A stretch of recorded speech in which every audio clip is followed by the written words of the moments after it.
ჩვენ ქვეყანაში არც რა ქონია სწორი ჯანმრთელობის სისტემა. ეს სწორი ჯანმრთელობის სისტემა არის სამი ელემენტისგან შედგება. ერთი არის პაციენტი, რომელსაც უნდა რომ მიიღოს კურნალობა, რაც შეიძლება უფრო იაფად.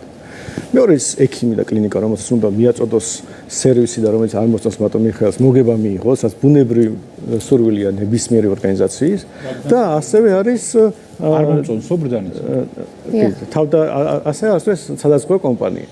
სადაზღვევო კომპანია, რომელიც ასრულებს ორ ფუნქციას. ერთი მხრივ ეხმარება პაციენტს, რადგან რომელსაც არ აქვს საკმარისი ინფორმაცია გააკონტროლოს ექიმი, ანუ კომპეტენცია სათანადო და აზღვევს პაციენტს.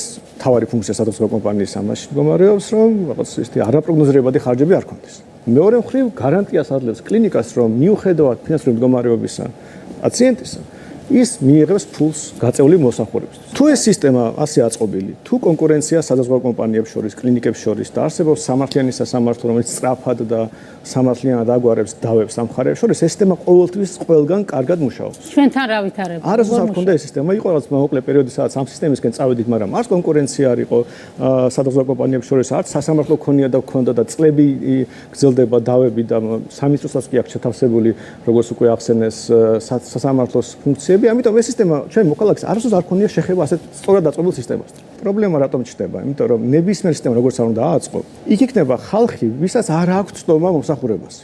მარტო თქვა ღარიბები. პრობლემა რომ ჩვენ ვსაუბრობთ, არ არის რაღაც სპეციფიკური ქართული. ევროპაში იგივე ამერიკაში და შემდეგ. როცა ჩვენ საზოგადოება ხედავს, რომ რაღაც ღარიბ ადამიანებს არ აქვს ცნობა სამედიცინო მომსახურებაზე, ეს უცბად ხდება პოლიტიკური პრობლემა.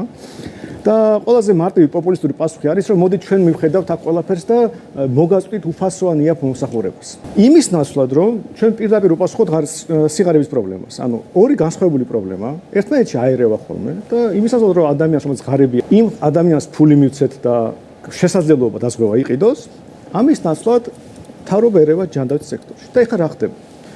როგორც კი ბიუროკრატი ხდება გადამხდელი, აქ ყველას მოსწონდა ეს ამბავი, მაგრამ ეს თავარი პრობლემა, როგორც კი რომელიც ხმის მერე თელ სისტემას. ყველა ადამიანს, ექიმსაც, პაციენტსაც, სადაზღვევოს ერთი მოტივი უჩნდება მარტო. ფული წაიღოს ბიუჯეტიდან.